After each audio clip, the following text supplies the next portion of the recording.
से लगातार व्यापारियों के यहाँ पर जीएसटी के छापे किए जा रहे हैं। और केवल जीएसटी की बात नहीं है, श्रम विभाग द्वारा भी अधिकारी सड़कों पर है, विद्युत विभाग द्वारा भी अधिकारी सड़कों पर है, आपका बाकी सभी विभाग, चाहे वो खाद्य विभाग हो, जीएसटी का विभाग हो, सभी सड़कों पर व्यापारियों का उत्पीड़न करने में लगे हुए हैं। तो आज इसके विरोध में पूरे उत्तर प्रदेश के अंदर इस अभियान को आरंभ किया गया है। और निश्चित रूप से अगर ये जीएसटी के छापे नहीं रुके, जो भय का वातावरण जीएसटी के अधिकारियों ने बनाने का काम किया है वो अविलंब ना रुका, तो निश्चित रूप से जीएसटी विभाग के बाहर भी धरना होगा, प्रदर्शन होगा और भारतीय जनता पार्टी के नेताओं का भी घेराव किया जाएगा। छापेमारी के बाद जो व्यापारी जो है वो दुकानें बंद करके जा रहे हैं, क्या कारण है दुकानें बंद? सन 72 के बाद ये बड़ी दुखद स्थिति है कि कहने को भारतीय जनता पार्टी की सरकार, व्यापारियों की सरकार। सन 72 से पहले ऐसा हुआ करता था, जब कोई अधिकारी आ जाता था तो व्यापारी भाग जाता था। आज इतना उत्पीड़न, इतना दहशत, इतना डर व्यापारियों के मनों में बैठ गया है कि अगर हमने दुकान का शटर खोला तो हवा आ जाएगा, जीएसटी आ जाएगा, भूत आ जाएगा। ऐसे डर से व्यापारियों के साथ व्यापार कैसे कर पाएंगे? और अभी तो व्यापारियों की स्थिति ये है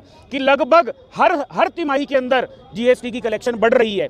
तो सरकार चाहती क्या है? हम अपने बच्चों को ना पालें, हम अपने घरों को ना चलाएं, केवल सरकार को पालने का काम हम करें, जिससे कि वो अलग अलग प्रदेशों के अंदर हमारे पैसे से चुनाव जीतती चली जाएं। क्या सरकार की ऐसी मंशा है? निश्चित रूप से सरकार को जागना होगा, क्योंकि व्यापारी दशा और दिशा दोनों को परिवर्तित करने की क्षमता रखता है। अगर आज भारतीय जनता पार्टी के लोग और प्रदेश और केंद्र की सरकार ना जागी तो व्यापारी आंदोलन को बाध्य होगा। अगर आज फिर दोबारा से छापेमारी हुई तो फिर अगला कदम क्या होगा? पूरी तरह से व्यापारियों से आह्वान किया गया है कि जीएसटी के अधिकारी कहीं पर भी आए, उनका घेराव कर लें, क्योंकि उत्पीड़न व्यापारी का नहीं होने दिया जाएगा। मंशा अगर राजस्व बढ़ाने की होगी तो ये वही व्यापारी है कि देश को जब जब धन की आवश्यकता पड़ी है, जब जब देश पर आपदा आई है, तो व्यापारियों ने अपनी तिजोरियां खोलने का काम किया है। अरे आप बताओ, किस कारण से आपको पैसे की आवश्यकता है? व्यापारी और दिल खोल करके दान देने का काम करेगा, टैक्स देने का काम करेगा। लेकिन अगर इस उत्पीड़न के उद्देश्य से कि टैक्स बढ़े ना बढ़े, अधिकारियों की जेब भर जाए, अगर उस उद्देश्य से जीएसटी का छापा लगाया जाएगा तो निश्चित रूप से उनका सड़क पर विरोध किया जाएगा।